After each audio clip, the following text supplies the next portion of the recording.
지금 이 시간쯤이면 많은 수험생들이 이제 집으로 돌아갔거나 아직도 뭐 돌아가고 있을 거예요. 수능은 끝났지만 또 이후에 법적 분쟁들이 꾸준히 발생하고 있다고 합니다. 오늘 생활법률 시간에 사례별로 저희가 좀 짚어보도록 하겠습니다. 네, 그렇습니다. 법무법인 청률로 송지영 변호사와 함께합니다. 네, 안녕하십니까? 네. 안녕하세요. 네, 어서 오십시오. 야, 수능 시험 끝난 시간하고 맞물려서 어떻습니까? 좀 복잡하진 않으셨어요? 오시는 길이?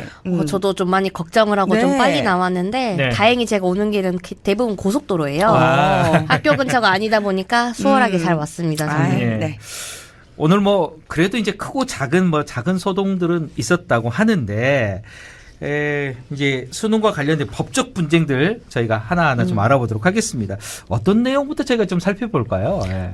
최근에 이슈가 됐던 2년 전 2024학년도 수능 날이에요. 서울 성북구 한 시험장에서 1교시 국어 영역 시험을 보고 있는데 시험 종료령이 1분 일찍 이제 울리는 사고가 발생을 아이고. 했어요. 예. 근데 사실 아시다시피 수험생한테 1분은 그럼요. 정말 긴 아, 1초도 시간이거든요. 중요해요. 네. 진짜로. 네. 근데 이제 즉시 시험 감독관들은 답안지를 회수를 했고요. 예. 어머. 네, 이제 더 큰 문제는 그 다음이었는데 시험장 측이 1분의 시간을 다시 주기로 하면서 2교시 수학 영역이 끝난 점심시간을 이용을 합니다. 아하. 그래서 이제 점심시간에 시험지와 답안지를 다시 배부를 하고 예. 약 1분 30초의 추가 시간을 줬어요. 예. 하지만 이미 마킹을 한 답안은 수정을 할 수가 없었고요. 예. 미처 기재를 못했던 답만 옮겨 적는 것만 이제 허용이 됐었거든요. 아하. 그래서 이 때문에 점심시간이 20분 단축이 됐었습니다. 뭡니까 이게. 참 1분이라는 시간을 공평하게 활용하지 못한 것도 문제가 있겠지만 이게 또 1교시에 있었던 일이라 이게 멘탈적으로 이거 다음 시간까지 영향이 있을 수 있어요. 있죠. 예. 진짜 수험생으로 너무 억울하죠. 그러죠, 우리 그러죠. 모두 수험생이었기 때문에 알잖아요. 알죠. 예. 그래서 지금 이제 43명의 수험생이 국가를 상대로 손해배상 청구를 이제 했습니다. 네. 예. 결과는 어떻게 됐을 것 같으세요? 아니 뭐 당연히 뭐 분명히 뭐 잘못한 게 있으니까 책임이 있겠죠. 뭐 이건 당연한 거 아닙니까? 예.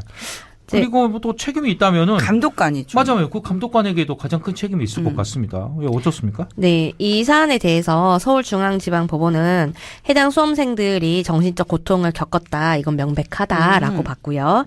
시험장 책임자와 감독관이 타종사고 발생 즉시 그 사실을 안내를 하고 네. 시험 시간을 연장하는 등의 적절한 조치를 취했어야 했는데 네. 이를 이행하지 못했다라고 해서 이제 국배법상 국가 책임이 있다라고 인정을 했습니다. 예. 조금 더 정확하게 말씀을 드려보자면 방송 조작이 미숙했던 당사자 책임은 맞아요. 예. 하지만 이제 그게 고의에 가까운 중과실이라고 보기는 좀 어렵고 공무원이니까 예. 공무원이 국가 행정 사무를 수행을 하다가 저지른 위법이기 때문에 국가배상법을 따르게 됐습니다. 예. 다만 이제 소송에 참여한 110명의 피해 정도에는 이제 차등을 두고 손해배상액을 책정을 했어요.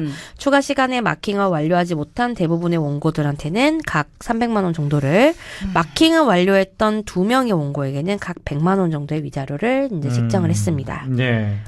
뭐 시험을 다시 볼 수는 그러니까. 없는 것이었고 위자료를 그래도 뭐 받고. 적절하게 조치는 잘 취한 것 같습니다. 그런데 생각보다 이런 일이 좀 자주 있습니까?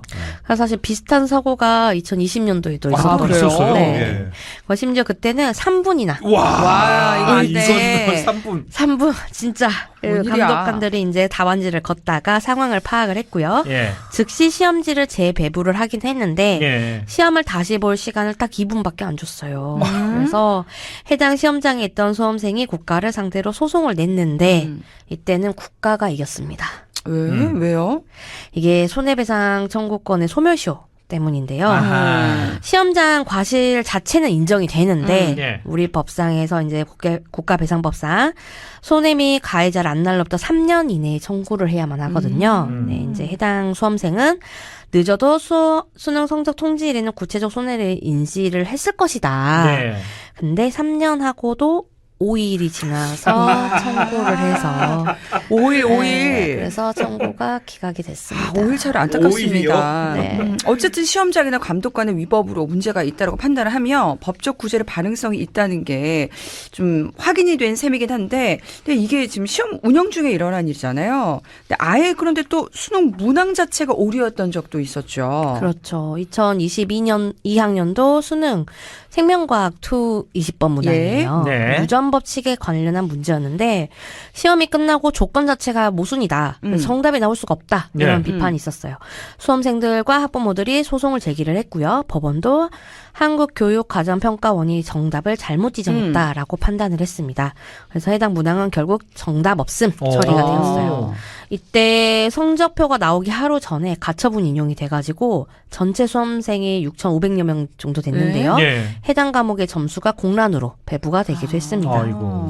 2014학년도 수능 세계지리 영역에서도 출제 오류 문제가 제기가 됐는데 예. 소송으로 추가 합격 조치나 성적 재정산 등이 이루어진 적이 있어요. 예. 당시에 평가원이 오류를 인정하기까지 약 1년 정도가 걸렸는데 그 기간의 손해를 배상하라라는 이제 국가를 상대로 한 소송이 제기가 되기도 했습니다. 근데 이제 이거는 공무원이 주의 의무를 소홀히 한 건 아니다라고 봐서 대법원에서는 파기환송이 이루어졌습니다. 예.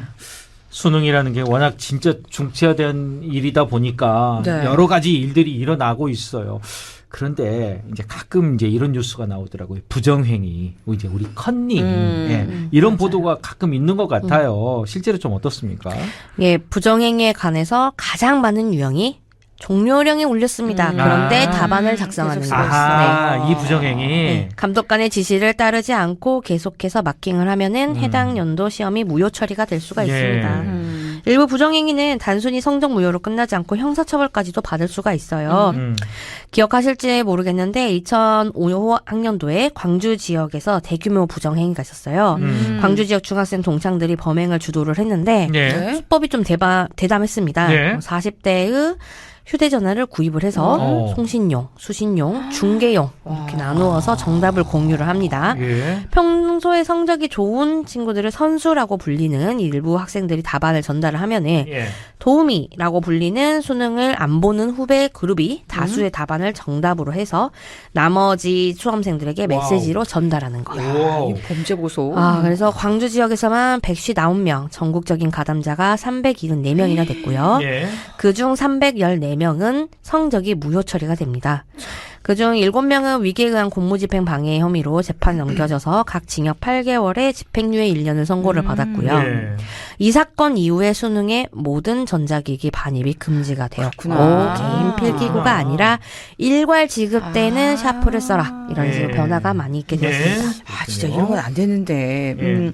그리고 또 이렇게 수험생의 절박한 마음을 이용하는 부정행위도 좀 적발된다고요. 네. 혹시 두 분은 대리시험 생각이라도 해보셨어요? 아, 전 못해요. 아유, 전혀. 아유, 전혀 못해요. 생각을. 저도 간이 네, 작아가지고 못해요. 무슨 대리 시험입니까? 아 네. 정말 근데 이 말도 안 되는 이 일이 실제로 일어납니다. 예. 언제요? 2020학년도 시험에서 네. 군대 후임한 때 대리 응시를 사주한 선임병이 있었어요. 예. 그래서 공익제보를 통해서 사건이 밝혀지기 전까지 대리 시험으로 얻은 점수로 대학교를 다니고 있었고요. 신분 확인 절차가 허술했던 거 아니냐라는 비판도 굉장히 거셌었습니다. 예. 수능 대리 시험이 적발된 경우에는 위계 공무집행 방해죄 그리고 이제 건조물 침입 주민등록증 제출에 관련해가지고 공문서 부정행사죄가 각 성립을 하게 되어 있고요. 해당 사건은 수능 대리시험 결과로 각 대학교에서 입학원서 접수됐어요. 예. 그래서 각 대학교에 관하여 업무방해도 성립한다라고 봤습니다. 그래서 징역 1년이 선고가 됐었습니다. 예. 입시 과정에서 사실 제일 중요한 건 공정이거든요. 그렇죠. 그 공정성을 훼손한 대표적인 사건으로 회자되고 있습니다. 네, 그렇습니다. 자, 오늘 이렇게 생활법률 시간에는 수능과 관련된 우리 법적 분쟁을 좀 살펴봤습니다. 아, 정말 좀 이런 또 황당무계한 사건들이 그러니까요. 있었네요. 다시 있었네요. 한번 좀 되짚어보는 기회가 예. 됐습니다. 네. 자, 아무튼 수험생과 가족 여러분 모두 고생하셨고요. 우리 변호사님도 오늘 고생 많으셨습니다. 수고하셨습니다. 감사합니다. 네. 지금까지 법무법인 청률로 송지영 변호사와 함께 했습니다.